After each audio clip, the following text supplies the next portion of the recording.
a orar y vamos a pedir al Señor que nos ayude a poder glorificarle en medio de este servicio. Vamos a orar. Señor, te damos gracias porque tú nos has permitido, Señor, estar de nuevo en este lugar. Gracias, Padre, por que a pesar de nosotros, tu bendición, tu gracia, tu amor continúa, Señor. Te damos gracias, Señor, por tu fidelidad. Gracias, Señor, porque a pesar de nosotros, tu Señor sigue siendo fiel. Hoy queremos, Señor, suplicarte que nos ayudes a exaltarte, que nos ayudes a que cuando tenemos comunión unos con otros, podamos edificarnos los unos a los otros. Te pedimos, Señor, que ilumines nuestro ser, de tal manera, Señor, que podamos nosotros entender tu palabra, apegarnos a tu palabra, escuchar tu palabra, poner atención a tu palabra, que podamos, Señor, vivir ese mandamiento cuando le revela la palabra a Moisés y Moisés comienza con ese imperativo: escucha, oh Israel. Que podamos escuchar con entendimiento y de esa manera, Señor, poder comprender lo que tu palabra nos manda. Gracias, Señor. Ponemos delante de ti este pueblo, ponemos delante de ti este grupo, Señor, que ha de guiarnos a exaltarte a través de la música, y que todo lo que hagamos en ese lugar sea para tu gloria. Por favor, Señor, te lo pedimos en el nombre de Jesús. Póngase de pie, abra su Biblia en el Salmo 100 y vamos a leer juntos este salmo, hermanos, y también a tratar de vivir conforme a ello. El Salmo 100, cuando lo tenga, diga amén para que lo leamos juntos.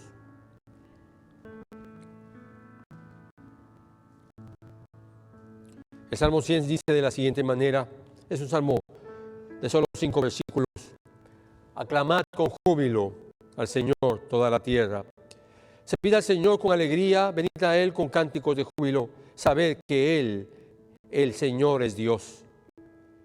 Él nos hizo y no nosotros a nosotros mismos. Pueblo suyo somos y ovejas de su prado.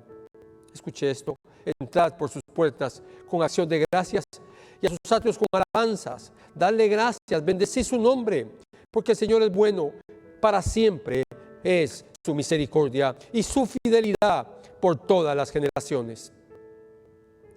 Amén. Gloria al Señor. Vamos a adorar al Señor a través de la música.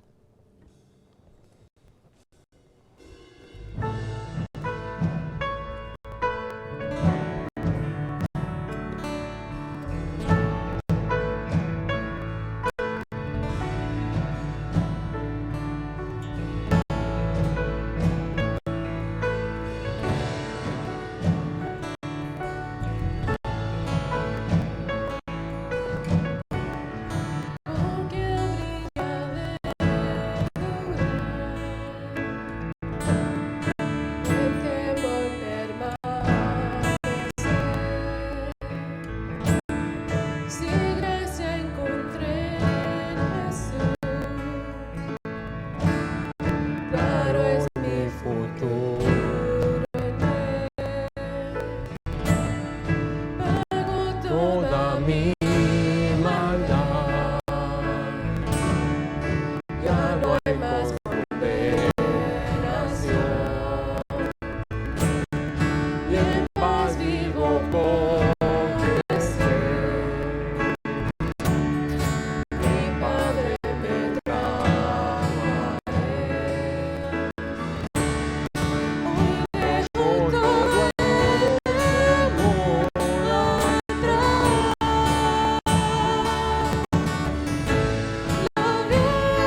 Su Biblia en Hebreos capítulo 3 y vamos juntos a leer y a disfrutar, pero sobre todo a poner atención a esta verdad bíblica.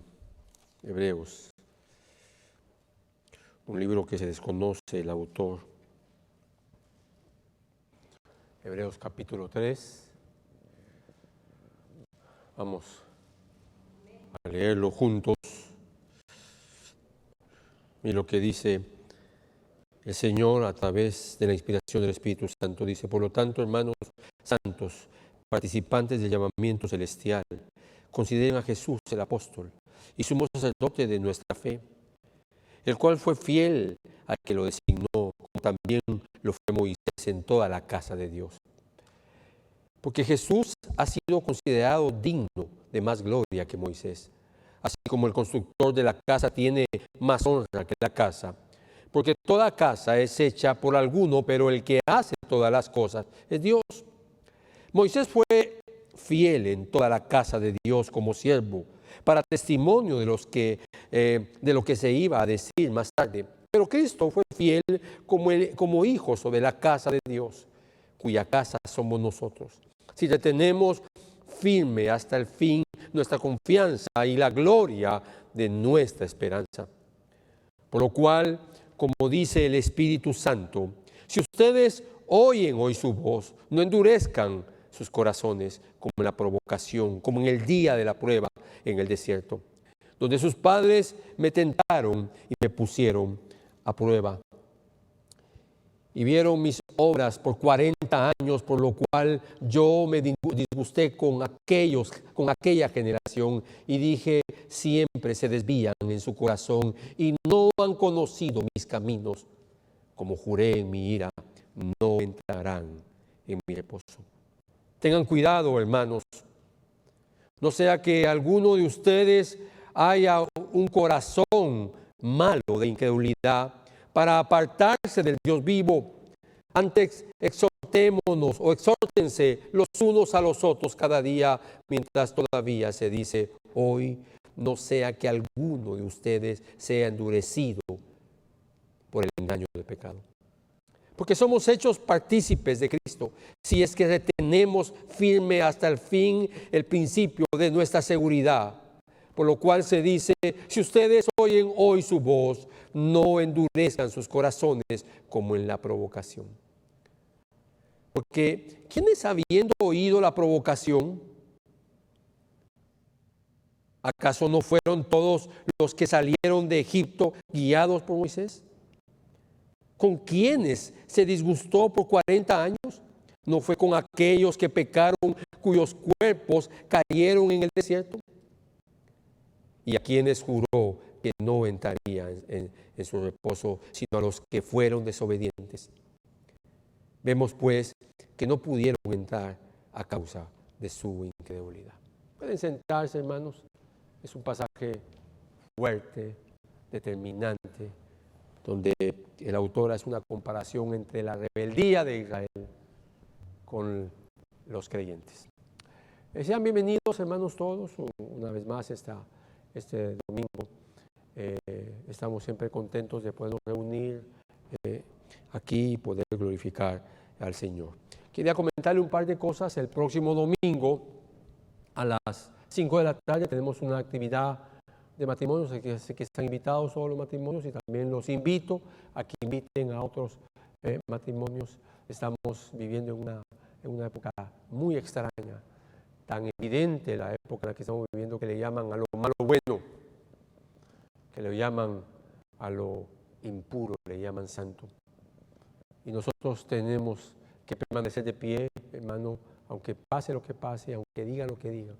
Pero fuimos llamados a eso, a sostener la verdad, como lo dice Efesios, en alto. Y no importa quién sea la persona que ataque la verdad, tenemos que estar de pie.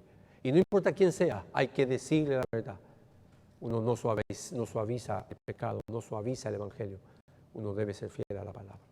Y la iglesia es la que fue llamada a sostener la verdad. Así que tenemos matrimonios, los matrimonios están deformados en muchos aspectos y necesitan escuchar la palabra de Dios. Y también los matrimonios dentro de las iglesias. Así que esto no es una invitación solo para inconversos, sino también para aquellos que están aquí en la iglesia y en otros lugares, para que vengan y escuchen el mensaje de la verdad. Así que, mis amados hermanos, está la invitación. Creo que el sábado también hay una actividad deportiva a las 6:30, algo por ahí, ¿verdad? Así que están invitados todos los varones, pero sobre todo están invitados a que traigan algún invitado. Si usted no viene sin invitado, puede llegar, pero no puede jugar. Así que ya sabe cómo está el asunto ahí. Vamos entonces a cantar un canto más y luego entramos de lleno a la palabra.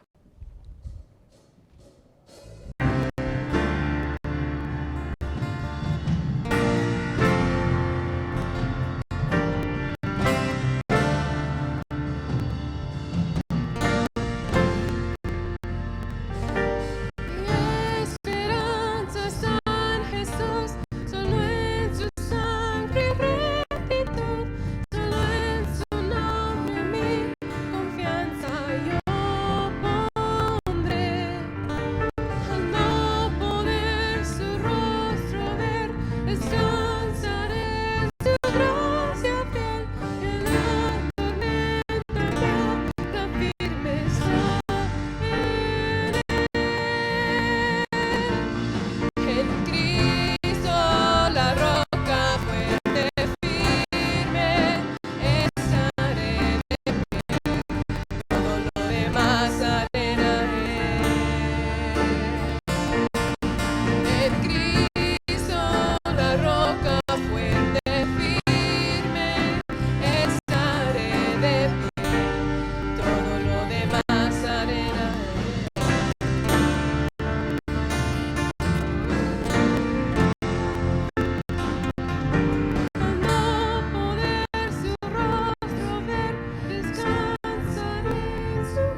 Gracias, hermanos de la alabanza.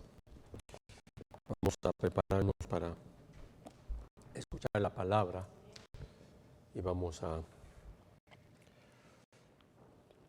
entrar de lleno a ello. Nos da mucho gusto siempre ver a los invitados, pero tenía ratos de no ver a la mamá de... se me olvida el nombre siempre, pero si me hacen el favor de escribírmelo porque quisiera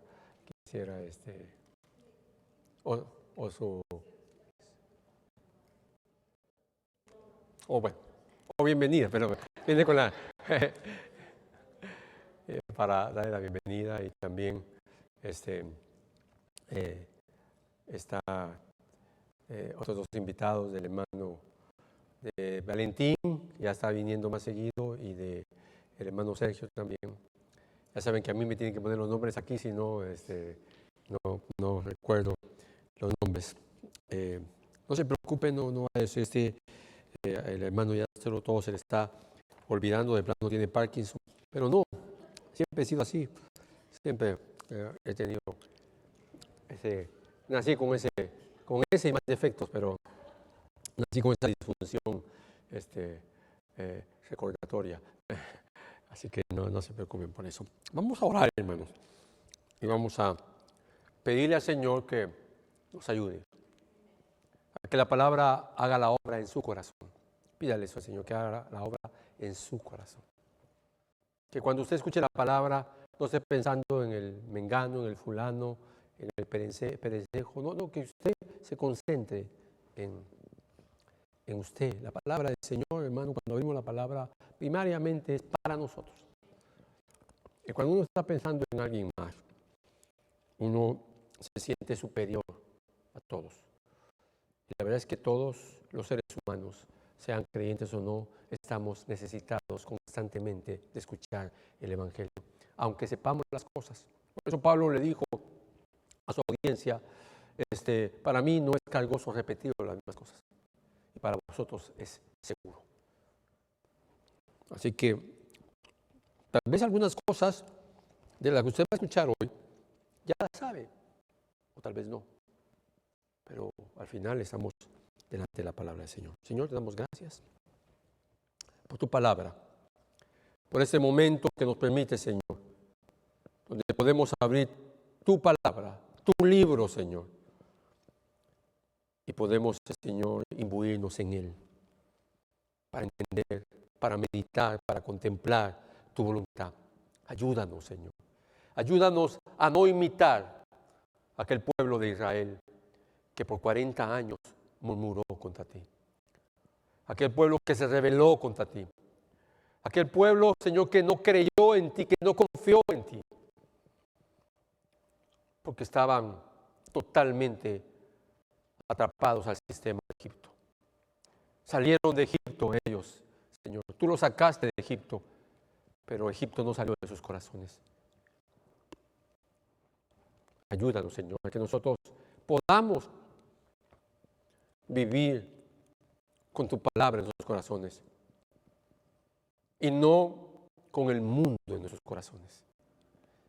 Que nuestros conceptos humanos, filosóficos, mundanos, pecaminosos, salgan de nuestra mente y de nuestro corazón, y que tu palabra haga la obra en nosotros. Por favor, Señor, te lo rogamos, te lo suplicamos, para la gloria tuya y de tu Hijo Jesús. Amén y amén. Vivimos una época muy confusa, hermano. Yo sé que hay mucha gente que se le dice esto y está totalmente dormida, no sabe de lo que estoy hablando, lo ve todo tan normal, lo ve todo bien, no veo cuál es el problema. Pero solo es necesario, o solo con analizar, por ejemplo, a uno de los gobernadores de nuestra época, el exgobernador de California. Y él ha estado tomando decisiones que atentan contra la palabra del Señor. hace algunas semanas mandó a poner, no estoy tan seguro, unas semanas o meses, pero mandó a poner algunos billboard o pancartas en diferentes estados. Leí que en 2 estados diferentes de California. Y en los estados fue tan tremendo lo que hizo que él puso el texto de Marcos capítulo 12, versículo 31, donde ustedes lo recordará, dice: ama a tu prójimo como a ti mismo. Y no hay mayor mandamiento que estos, dijo Jesús.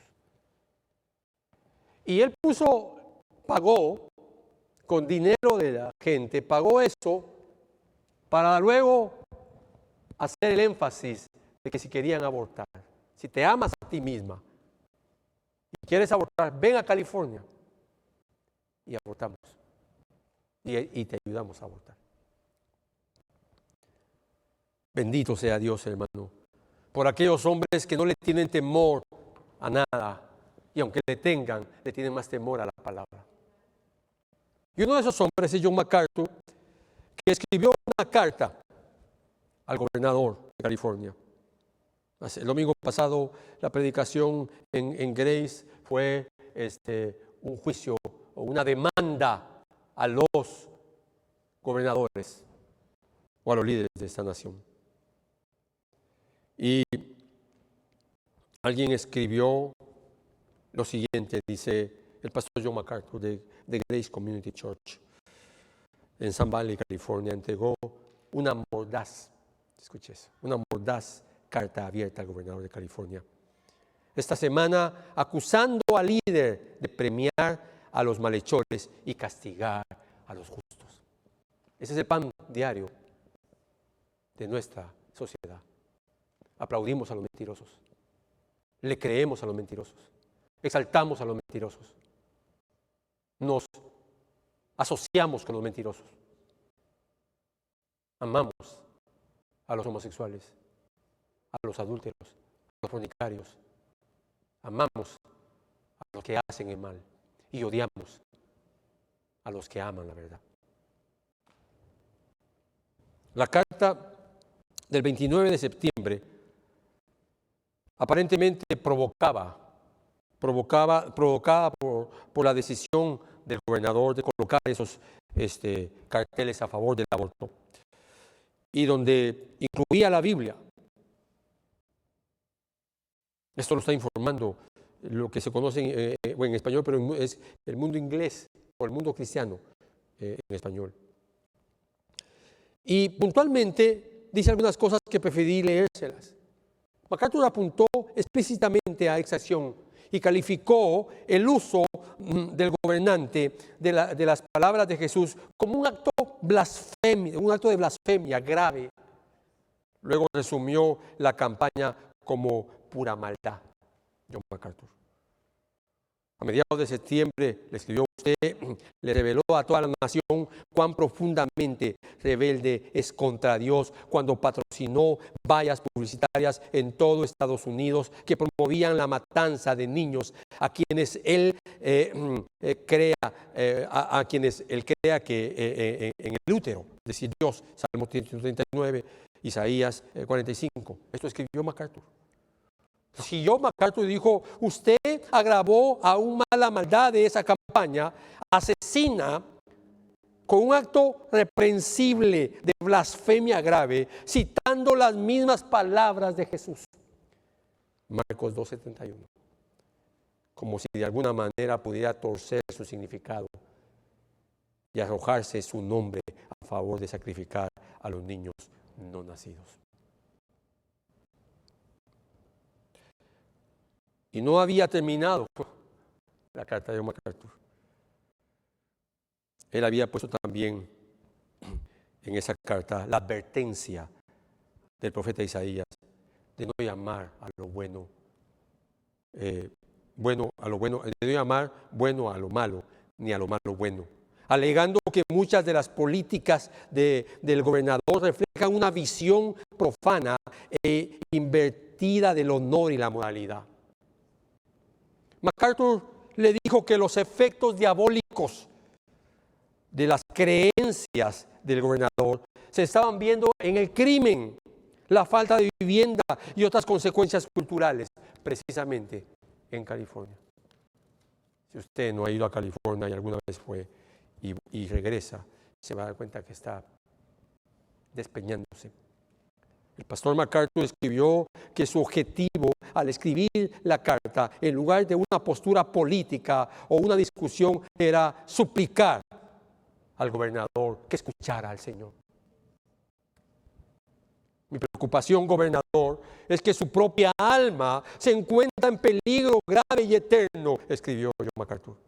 Usted estará en la presencia del Santo Dios que nos creó, que es nuestro juez, y Él nos exigirá que rindamos cuenta de cómo nos hemos burlado de su autoridad en nuestro gobierno y de cómo hemos torcido su propia santa palabra para racionalizarla.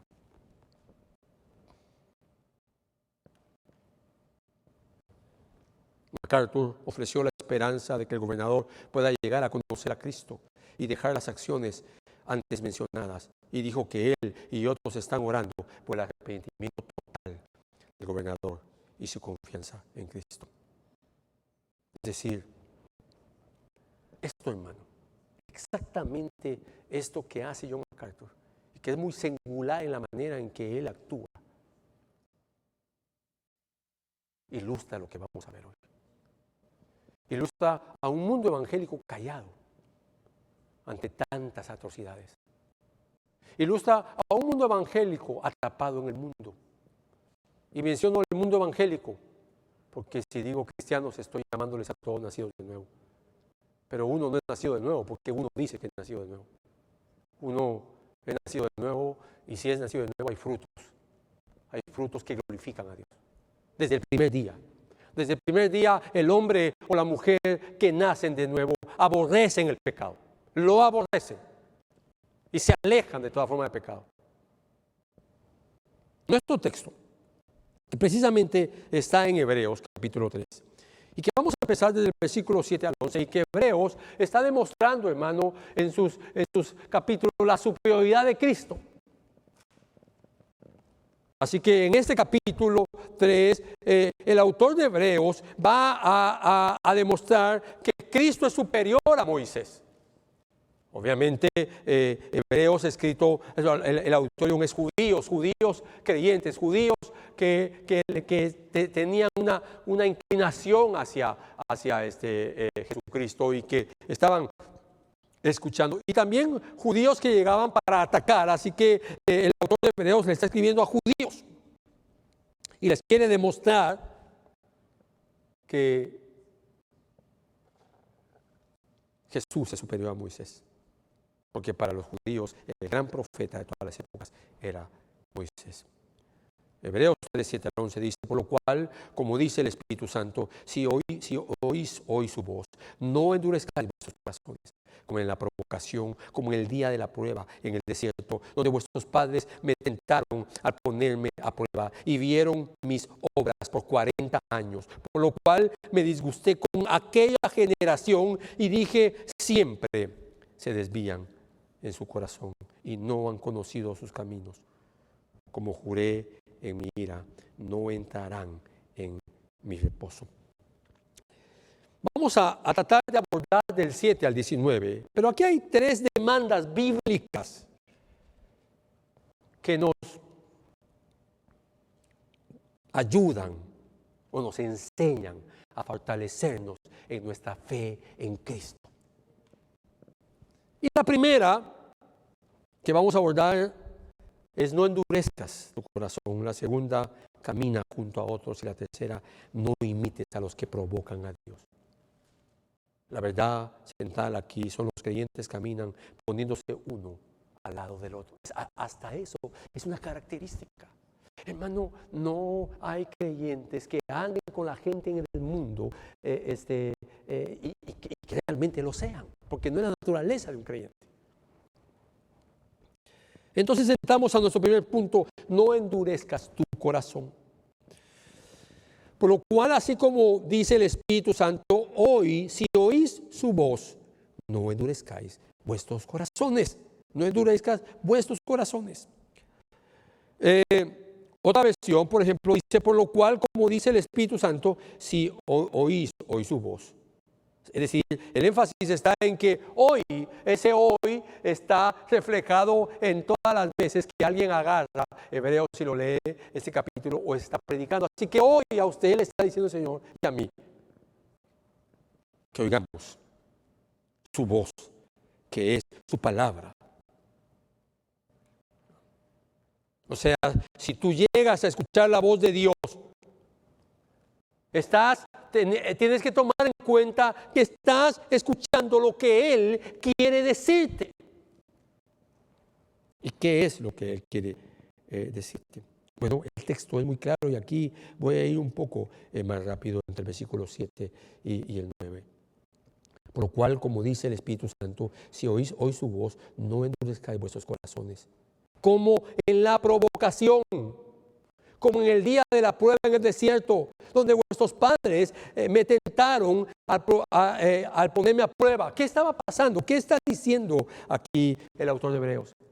Que Dios lo saca a ese pueblo de Egipto con maravillas, señales, un poder glorioso. La presencia de Dios estaba con ellos.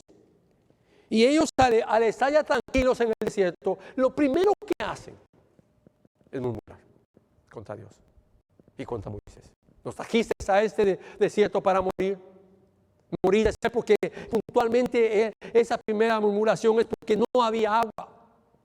¿Acaso se les había olvidado que Dios había hecho todo eso? Y que Dios los iba a cuidar y que Dios les iba a traer agua en un desierto. Así que aquí está el autor enfatizando. Ellos sabían lo que había pasado con sus antepasados. Por eso, incluso esto que estamos leyendo, está en el Salmo 95, en la segunda parte. Por lo cual, como dice el Espíritu Santo, si oís hoy su voz, no endurezcáis vuestros corazones. Aquella generación provocó a Dios porque no escuchó la palabra de Dios. Y lamentablemente, hermanos, 40 años después, pasaron 10 escenas como esa, murmurando. Y cuando están a punto de entrar a Canaán, vuelven a hacer lo mismo. Por eso, nuestro texto puntualmente dice, como en la provocación, como en el día de la prueba en el desierto, donde vuestros padres me tentaron al ponerme a prueba y vieron mis obras por 40 años. Nunca cambiaron. Los israelitas nunca cambiaron.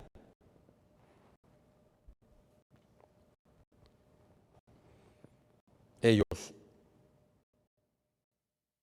están describiendo, están entendiendo lo que está pasando. Y entonces, escuché esto, lo provocaron. Y el texto, Dios dice en el texto, como juré en mi ira, así que lo provocaron. Siempre, y dije, siempre se desvían antes del texto, y siempre se desvían en su corazón y no han conocido mis caminos. Hermanos, no podemos estar sentados en una iglesia. No podemos estar llenando aplicaciones y cuando dicen en qué cree yo soy cristiano. No podemos estar diciendo a todos que somos cristianos.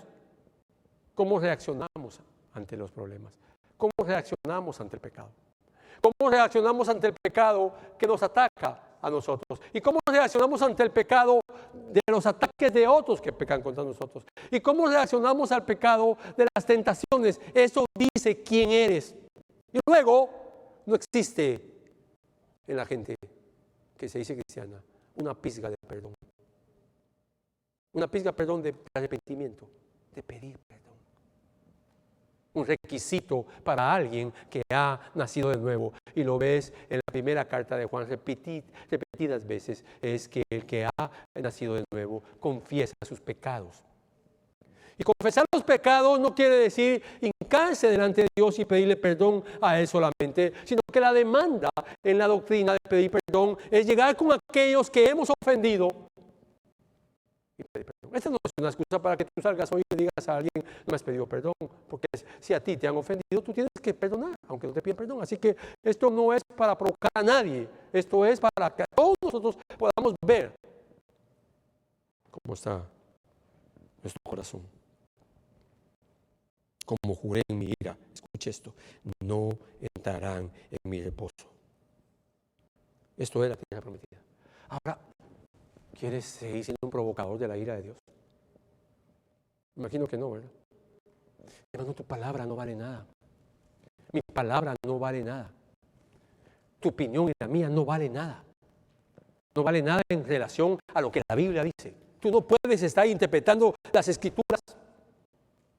La mayoría de los que interpretan las Escrituras ni siquiera pueden entender dónde comienza el contexto de lo que está hablando, por ejemplo, Hebreos 3. Ni siquiera se preocupan por eso. Y la Biblia ha sido tratada como un libro cualquiera, creyendo que es suficiente con mi intelecto. Hay varias leyes, hermano, que han sido descubiertas por varios hombres que han tenido esa capacidad. Por ejemplo, Newton descubrió varias, y una de ellas es la ley de la acción y la reacción. Toda acción tiene una reacción. Así es el pecado. Y eso es lo que pasó con Israel. Todo pecado es una acción y por consiguiente hay una reacción porque se quebranta una ley de Dios. Y esa ley la vemos claramente en diferentes versículos, pero voy a mencionar una sola. Toda alma que pecare morirá. El día, Adán, que comas del fruto de ese árbol del bien y del mal, morirás. El pecado produce muerte. ¿Y de qué manera? Pues si yo no estoy muerto y peco y no estoy muerto. Porque tú crees que solo se habla del cuerpo físico, pero tu cuerpo y el mío está muriendo. Está muriendo. Lo que pasa es que va lento. Pero hay muerte en los matrimonios, el esposo y la esposa, por pecado de alguno. Hay muerte en las familias por pecado. Hay muerte en la congregación. Dios extirpa el pecado de su iglesia y lo saca. Eso lo vemos desde Hechos 6. Ananías y Zafira. El primer ataque diabólico contra la iglesia. Y ellos van a engañar y Dios agarra ese pecado y mata a Ananías y a Zafira. Dios extirpa el pecado. ¿Por qué tengo problemas en mi matrimonio? ¿Por qué estamos tan distanciados? Porque no has extirpado el pecado que hay ahí. No, yo no creo eso, yo creo que necesitamos comunicación. Pues créele lo que tú quieras. O le crees a la Escritura, o le crees a los expertos en matrimonios, en comunicación, que son otros muertos. Tu tarea y la mía, como comienza este texto, es oír su voz. Así comienza, por lo cual, como dice el Espíritu Santo. ¿Quién lo dice? El Espíritu Santo. Si oís hoy su voz, no endurezcáis vuestro corazón. Así que, mi amado hermano, no despiertes la ira de Dios. En el versículo 10, Dios dice, el Espíritu Santo dice, hablando de Dios, por lo cual me disgusté con aquella generación y dije, siempre se desvían en su corazón. 40 años. No fue poco, fue 40 años de paciencia con ese pueblo. La palabra disgustar no implica solo decepción, aunque habla de decepción. Pero escucha esto, significa irritar. Estar irritado, estar agitado, estar furioso.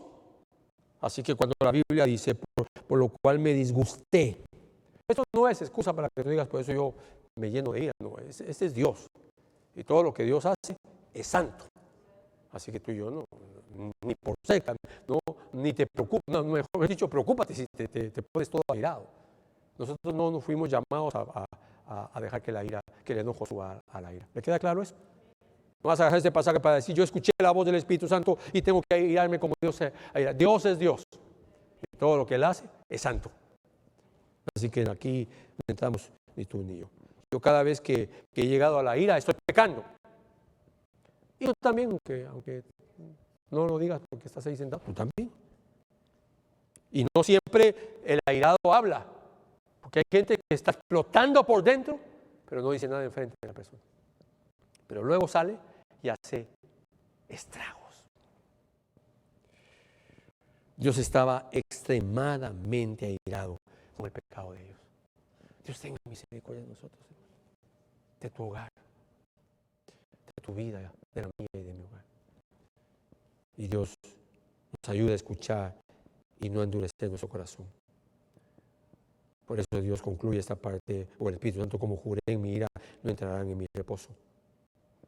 ¿Vives provocando la ira de Dios? Cada vez que tú estás practicando el pecado, estás provocando la ira de Dios. Hermano, no puedes estar viendo a los miembros de tu familia y creerte que tú eres mejor. Un creyente no mira las cosas así.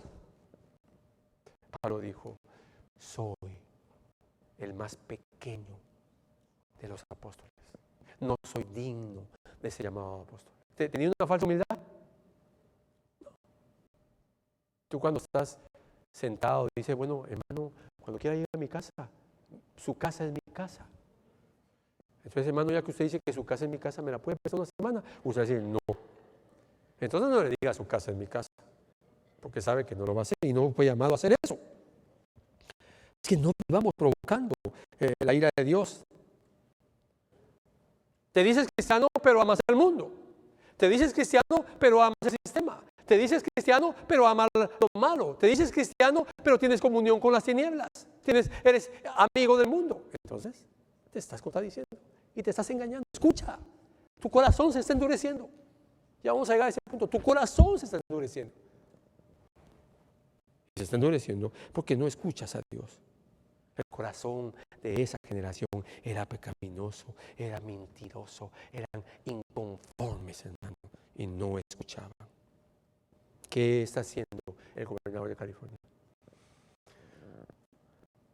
No está escuchando la verdad de Dios.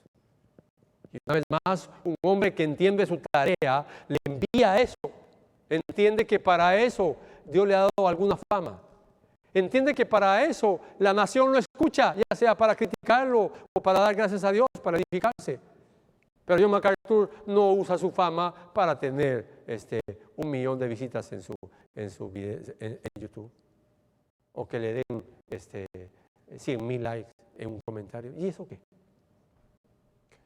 Está utilizando lo que Dios ha hecho con él para advertirle a los gobernadores. Y eso puede tener consecuencias. Pero esto es lo que la iglesia y el cristiano tienen que hacer. No que le vayas a escribir una carta al gobernador, porque si tú lo hacemos aquí, ni siquiera la van a leer.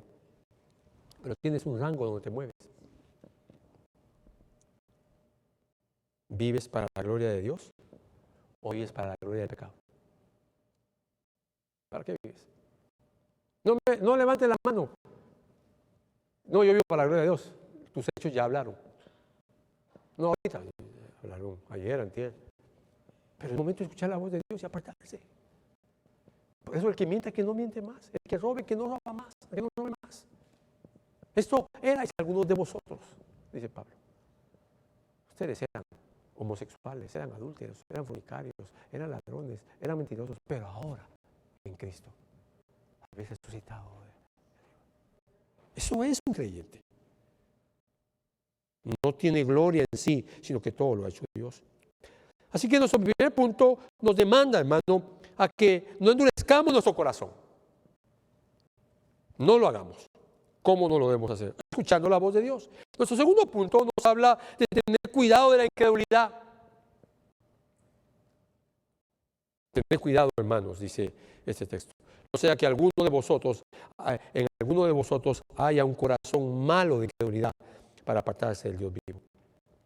Ahora, un detalle aquí es que aquí la palabra hermanos no se refiere a los hermanos en Cristo, sino que se refiere a los hermanos judíos. Pablo le está predicando a los judíos inconversos: tengan cuidado, hermanos, porque igual que nuestros antepasados, no vaya a ser que ustedes tengan un corazón malo de incredulidad porque no quieren escuchar. Y entonces no se van a apartar de Cristo, se van a apartar de Dios, que ustedes dicen que creen en Él. Pero tener cuidado es un imperativo. presente, activo. ¿Qué significa? Ya lo sabe usted, significa hacerlo todos los días. Usted y yo tenemos que tener cuidado de dejar de escuchar la voz de Dios y no para no endurecernos.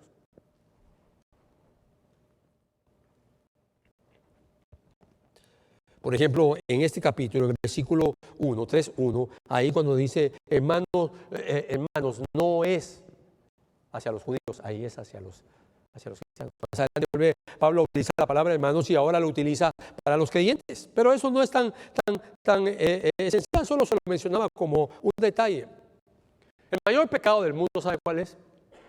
La incredulidad. No creer a lo que Dios dice. Muchos cuestionan muchas cosas en la Biblia. La Biblia es clara en muchas cosas. En muchas cosas. Por ejemplo, la Biblia manda a los hijos a obedecer a sus padres. Esto es claro, determinante y autoritativo, porque es la palabra de Dios. Entonces, ¿qué tienen que hacer los hijos que están solteros y que viven en su casa? Someterse a sus padres. Y a casados es otra historia. Yo le hablo a los solteros. Ya casados, la esposa debe someterse a su esposo. ¿Qué sucede cuando la esposa no se somete al esposo? Que es algo tan bueno hoy para el mundo o la ideología feminista. ¿Qué sucede? El hogar y la sociedad se deforma. ¿Qué vemos hoy? Hogares deformados, dentro y fuera de la iglesia. Por mujeres, esposas que no quieren obedecer, no al marido, a Dios. Porque es Dios el que es eso, el que manda. Mujeres someteos a vuestros maridos. Pero eso lo hablaremos el domingo, el próximo domingo. Así que el mayor pecado del mundo es la incredulidad. Y no obedecer a la palabra es no creer a lo que la palabra está diciendo. Es la mayor ofensa a Dios. Y nos produce, hermano, a nosotros, si somos incrédulos, el daño más grande. Estos lectores tenían conocimiento del Evangelio, los judíos lo tenían, siempre tuvieron todo el Nuevo Testamento. Muchos de ellos quizás profesaban ser cristianos, pero ninguno se consideraba activamente agresor de Cristo. No se consideraba así, pero todos estaban contra él. Usted lee en Juan, donde dice Juan, y los judíos que habían creído en Cristo. Y si uno no le pone atención a los siguientes 10 versículos, como Juan dice, pero ellos, los que habían creído, se apartaron. En otras palabras, no habían creído. Correctamente. No importa cuán cerca esté ese hermano o esté una persona de conocer a Jesús como Salvador, no importa. Puede estar 50 años muy cerca, puede estar 3 años tan cerca de Jesús, que también echó fuera demonios, que también participó en el milagro de la multiplicación del pan, que también vio a Jesús caminar sobre el agua, que también vio cómo la tormenta se calmó y cómo obedeció el viento a Jesús. Y vio tantos milagros y puso la mano sobre los enfermos, porque Dios envió de 2 en 2, y ahí iba Judas y sanó y echó fuera demonios. Y estuvo tan cerca de creer en Cristo, pero nunca creyó en Él. Si algo es realmente lamentable y diabólico, es que una persona esté tantos años tan cerca de Cristo y nunca nacer de lo alto. ¿Cómo sabes que has nacido de Dios? La iglesia da testimonio de eso. Por eso el creyente debe estar sometido a la iglesia, no asistiendo a donde quiera, sometido a la iglesia. Los que se van de la iglesia solo porque se quieren ir están endureciendo su corazón al mandato de Dios. Qué fácil es, ¿verdad? Me voy. ¿Y por qué se va? Bueno, porque el pastor no predica la verdad. Porque el pastor no me entiende. Porque el pastor es aquí y allá. Hermanos, la Biblia te manda a ti y a mí a estar sometidos a la iglesia. Ahora, si tú tienes razón en lo que dices, hay un versículo que dice claramente que si alguno tiene queja contra un anciano, que sea llevado delante de testigos que puedan decir eso es cierto. Y cuando habla delante de testigos, habla de testigos cristianos. No, porque a Jesús también le llevaron un montón de gente, dos que testificaron en contra de él. ¿Se recuerdan? Sí, nosotros lo vimos diciendo otra cosa y era mentira. No podían. Los rabinos sabían muy bien eso, y incluso para ellos Jesús era un bastardo. Así que, pero sin embargo, cumpliendo los parámetros de la ley, le llevaban dos testigos que atestiguaron en contra de él, pero eran falsos testigos. Mire, Steve Lapson dice algo que quiero leerle. Puedes ser un religioso, pero estar perdido. Puedes tener la Biblia en tu cabeza, pero no tener a Cristo en tu corazón. Puedes ser un religioso, pero estás perdido. O sea, la religión no salva a nadie. Puedes tener la Biblia en tu cabeza, conocimiento, pero no tener a Cristo en tu corazón. El segundo punto, que estamos ya dentro, y no le leí el texto, se lo leo. Tened cuidado, hermanos, no sea que alguno de vosotros haya un corazón malo de incredulidad, para apartarse del Dios vivo. Antes, exhortaos los unos a los otros cada día, mientras todavía se dice hoy. Mire lo que está haciendo el autor o el Espíritu Santo. Tened cuidado. Y ese tener cuidado, de nuevo, hermano, y ya se lo dije, ¿verdad? Es un imperativo que hay que mantenerlo ahí. Si crees que eres salvo, pero tu corazón está lleno de amargura, debes arrepentirte. Si crees que eres salvo y tu corazón está lleno de inmoralidad, debes arrepentirte. Si crees que eres salvo y tu corazón está lleno de vanidad, debes arrepentirte. Si crees que eres salvo y tu corazón está lleno de mentira, debes arrepentirte. El mismo sol que derrite la cera, endurece la arcilla o el barro. Así que la misma palabra que derrite un corazón para convertir un corazón de piedra en carne, es la misma palabra que lo endurece. Señor, ¿por qué les hablas en parábola? Para que no entiendan, para que no oigan, para que teniendo oídos no escuchen, para que teniendo ojos no vean. ¿Qué endureció el corazón de Faraón? La palabra que Moisés le daba de parte de Dios. Así que esta palabra siempre hará dos efectos. Yo lo decía, por muchos años lo dije, hermano, pero los últimos 3, 4 años de mi ministerio he visto cómo mi exhortación bíblica, ya sea de uno a uno o desde el púlpito, hace solamente dos cosas en la gente. La endurece a tal punto que me llegan a odiar o ablanda sus corazones. Yo espero que tú hoy escuches esta voz así como lo dice el Espíritu, no mi voz, sino la voz del Evangelio. Entonces, en el siguiente versículo, leo del primero, tener cuidado, el 12, hermano, no sea que si alguno de vosotros haya un corazón malo de incredulidad para apartarse del Dios vivo. Antes, exhortaos los unos a los otros cada día, mientras todavía se dice hoy. Hoy lo puedes hacer. La palabra exhortaos es la palabra que en Juan, capítulo 14, se traduce como paracleto, refiriéndose al Espíritu Santo. El significado es muy importante entenderlo porque significa caminar junto a alguien para ayudarle o para ser ayudado. Para hacer una traducción que tú lo puedas entender, podría entenderse de esta manera: pónganse unos al lado de otros y ayúdense. Pero hay una arrogancia.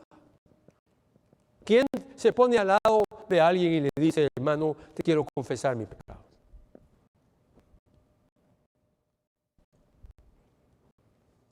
Y ya sé que estás pensando, pero si se lo confieso a alguien y lo cuenta. Bueno, debes escoger a alguien que no precisamente tenga el pecado del chisme, ¿verdad?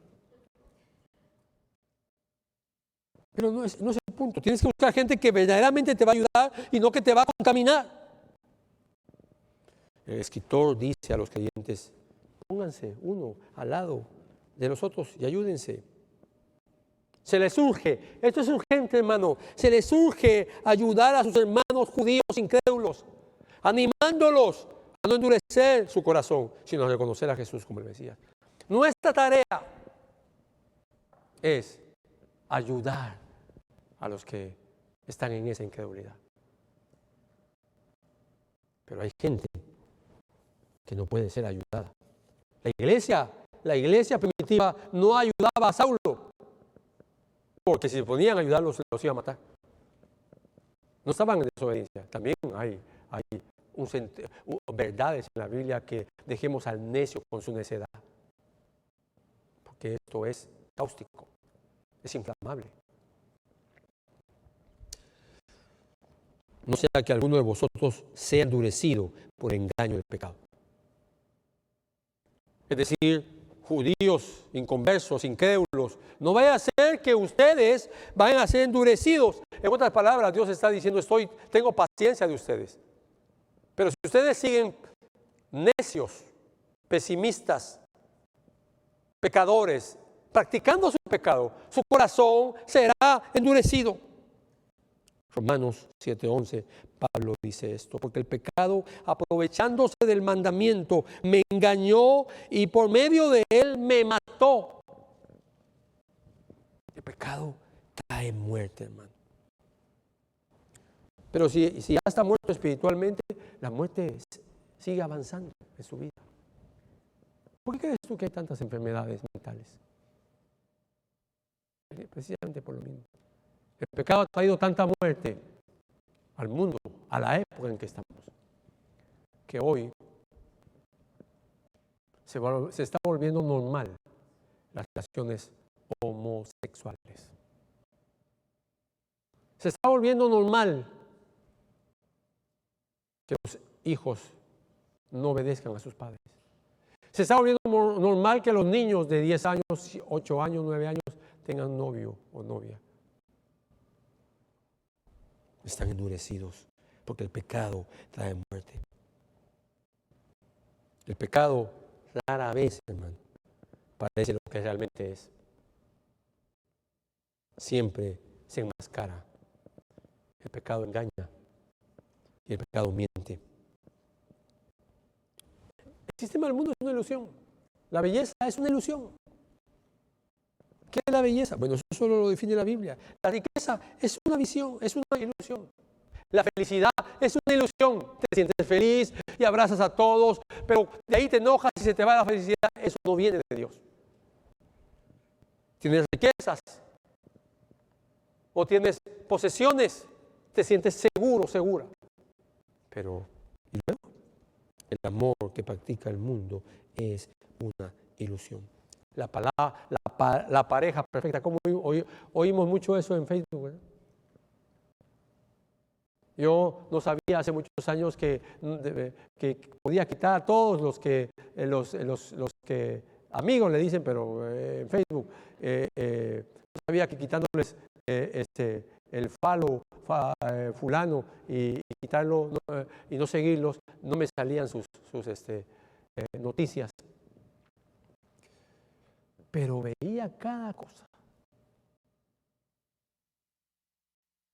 Veía fotos que aparecían cuando había Facebook de hermanos de la iglesia, de la mano, los matrimonios, y los comentarios de la gente, ustedes son la pareja en sueño, la pareja perfecta. Y yo sabiendo sus terribles dificultades. Qué fácil es decir eso, ¿verdad? Qué fácil es decir. Eso es el mundo, una ilusión. El sistema del mundo es una ilusión. Ten cuidado, hermano, por favor, ten cuidado de no ser engañados por el pecado. ¿Entiendes eso? Tú no eres más fuerte ni más sagaz que el pecado. Tú debes acudir al Señor Jesucristo y estar sometido al cuerpo del Señor Jesucristo. Y el cuerpo del Señor Jesucristo es la iglesia. El creyente entiende la importancia de esto al al lado de otro que lo puede ayudar. Exhortaos los unos a los otros. Eso dice nuestro texto, claramente. Y hay que entenderlo y ponerle atención. Antes exhortaos los unos a los otros cada día, mientras todavía se dice hoy. No sea que alguno de vosotros sea endurecido por el engaño del pecado. ¿Qué hace el pecado? Nos endurece. Cuando un esposo dice, yo ya no amo a mi esposa, ¿qué tiene ese hombre? Su corazón endurecido por pecado. Ya no me diga qué hizo, no me interesa qué hizo. Lo que debe hacer ese hombre es pedir perdón. ¿A quién? Pues a su esposa. ¿A quién le debe confesar su pecado? A su esposa. Pero hermano, si se lo confieso, me va a matar. Bueno, entonces, ¿sabe qué? Vamos, lo voy a confesar delante de mí y de un par de hermanos. Y vamos a ver de qué manera transmitimos eso a su esposa. Porque tampoco se trata de volver esto una situación donde se queme la casa, ¿verdad? Sino de restaurar. Entonces hay esposas y esposos que deben entender que si su reacción va a ser trágica, dramática, llegar a los golpes y a la violencia, no vale la pena confesarle el pecado. Pero esa persona que está en pecado necesita confesar su pecado. Porque somos hechos partícipes de Cristo. Son los últimos dos versículos de ese segundo punto. Si es que tenemos el principio de nuestra seguridad firme hasta el fin. Es decir, esto es la perseverancia de los santos. Un creyente tiene esto, porque somos hechos partícipes de Cristo. Si es que retenemos el principio de nuestra seguridad, si realmente creemos el Evangelio, si le hemos entregado nuestra vida a Jesucristo, entonces al final del día, de la semana, del mes, del año y de la vida, nos encontraremos siempre perseverando. ¿Entiendes eso? No. No tienes endurecido tu corazón, pero tienes tu boca cerrada, no voy a hablar. ¿Sabes cuál es la prueba más grande de que eres salvo? La continuidad en la vida cristiana. Es decir, dando frutos. Hay frutos. Los primeros frutos deberían de ser de santidad, hermano, de arrepentimiento. Cada vez que ofendemos en nuestro hogar, debemos de pedir perdón. El que no pide perdón está mal. No está mal de esos que venden. Está el verbo mal. Está mal. Es que se oye muy feo, está mal. Debes practicar esto en tu casa. Si eres creyente, si no, amado hermano, también esta palabra para ti. Escucha, oye la voz del Señor. Necesitas ese gran milagro de la vida. ¿Qué debo de hacer? Dijo Nicodemo, para nacer de nuevo. Eso le dijo, no puedes hacer nada. El viento sopla, viene y nadie sabe dónde viene y de dónde va. Lo que le está avisando es de repente te agarra. Así que así son los nacidos del Espíritu. Un día, Nicodemo, el Espíritu te va a tomar y vas a entender qué significa nacer de nuevo. Tengo ese don que me caracteriza a mí, hermano. El don de la sospecha. Que muchos de ustedes necesitan nacer de nuevo. Tengo esa sospecha constantemente. Cuando escucho sus argumentos, ya para mí una batalla teológica no sirve. Se la voy a ganar, por supuesto, se la voy a ganar. Pero mi interés no es ganarle a nadie una batalla teológica. Ya no discuto con los pastores tanta teología. Algunas veces después de 20 minutos de estar con algún pastor, digo, este no ha nacido de nuevo.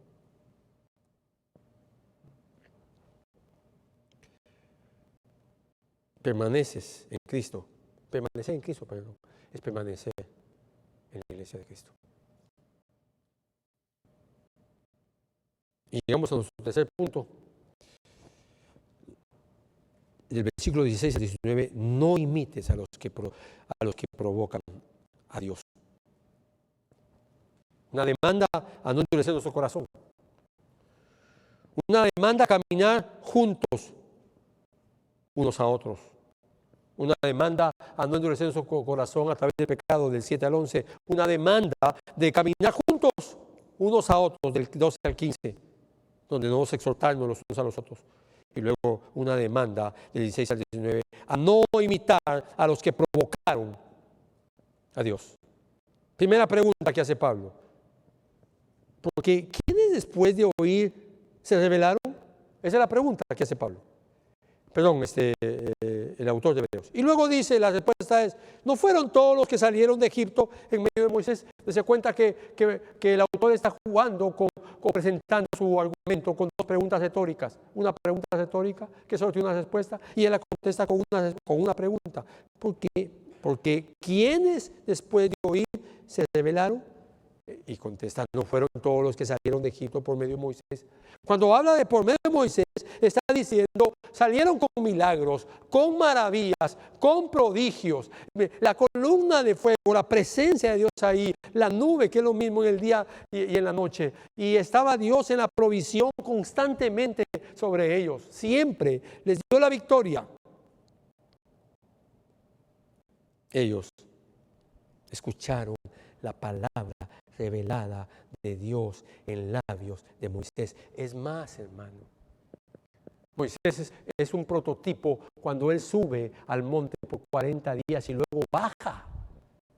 Y no se da cuenta que el rostro lo tiene iluminado, porque estando en la presencia de Dios y de su palabra, empezó a ser transformado.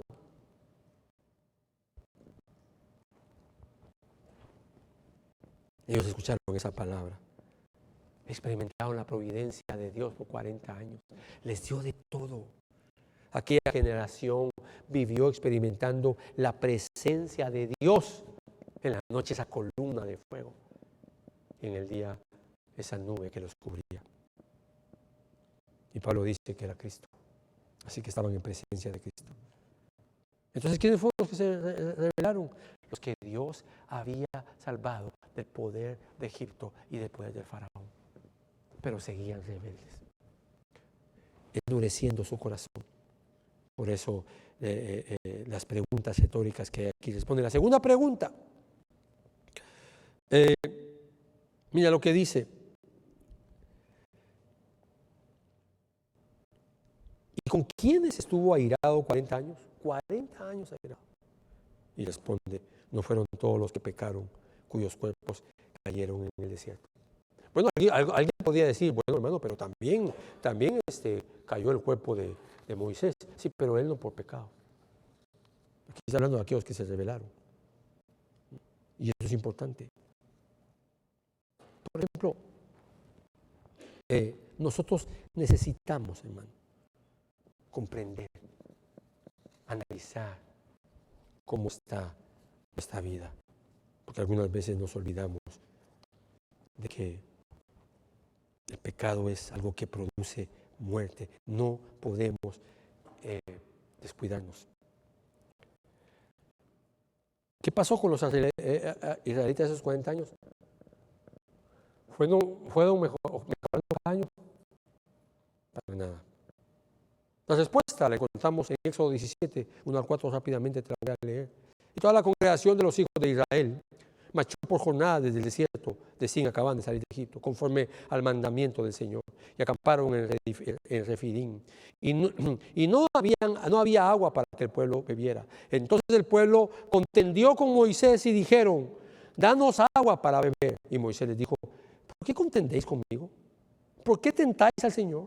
Pero el pueblo tuvo ahí sed y murmuró el pueblo contra Moisés y dijo, ¿por qué nos has hecho subir de Egipto para matarnos de sed a nosotros, a nuestros hijos y a nuestro ganado? Y clamó Moisés al Señor diciendo, ¿qué haré con ese pueblo? Un poco más y me apedrean. Ese fue el inicio de su peregrinaje en Israel. Y este fue el final, Números 25, 1 al 5.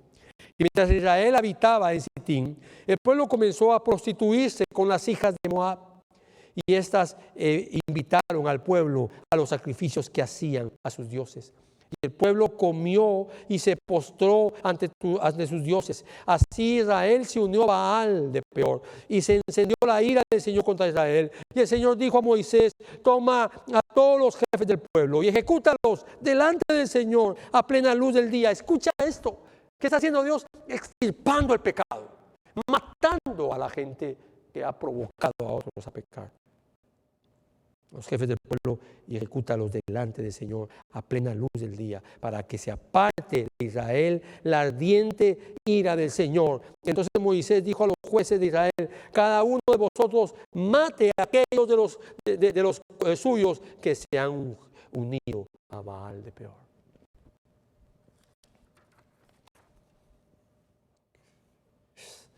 Es esta pregunta. ¿Quiénes fueron los que y con quiénes estuvo airado 40 años? No fueron todos los que pecaron, cuyos cuerpos cayeron en el desierto. Y esa es la última pregunta. ¿Y a quiénes juró que no entrarían en su reposo? Y contesta: sino a los que desobedecieron. ¿Vives en obediencia? ¿Estás obedeciendo? ¿O estás desobedeciendo? ¿Qué estás haciendo? ¿Cómo estás viviendo? ¿Cómo respondes, hermano amado, a la palabra del Señor? ¿Cómo lo haces? Eso es importante. Ellos deberían de perecer en el desierto por su incredulidad. La incredulidad es el pecado de desafiar abiertamente a la palabra de Dios. Miguel Núñez comenta, hermano, sobre esto, y te lo digo textualmente, muy acertado su comentario: el pecado es como una deuda. Mientras más tiempo pasas sin tratar con él, más altos son los intereses a pagar. El pecado cobra un precio más allá de lo que nos imaginamos. El pecado, hermano, destruye vidas, hogares, niños, los deforma.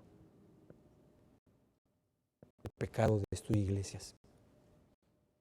No imites, no andes, no tengas comunión con los que provocan a Dios en su ira. La carrera del creyente debe ser corrida al lado de sus hermanos en Cristo. 3 demandas. No endurezcas tu corazón cuando escuchas la palabra. Camina junto a otros que te puedan ayudar, a otros que han nacido de nuevo. Y no imites el estilo de vida de los que provocan a Dios a ira. Señor, te damos gracias, Señor. Pero también te suplicamos que nos ayudes a no caminar en incredulidad. Ayuda a ese pueblo, Señor. La obra que tú has comenzado en nosotros, por favor, termínala. Perdónanos, Señor. Perdónanos por muchas veces abrazar el pecado en esta iglesia. Por no hacer lo que tu palabra dice. Perdona a cada hermano o hermana que están en ese lugar y que puedan acercarse a ti. Y aquellos que no te conocen, Señor, haz ese milagro, trae arrepentimiento a sus vidas para que puedan conocerte. Por favor, Señor, te bendecimos, te exaltamos y te glorificamos en el nombre de Jesús. Amén.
del poder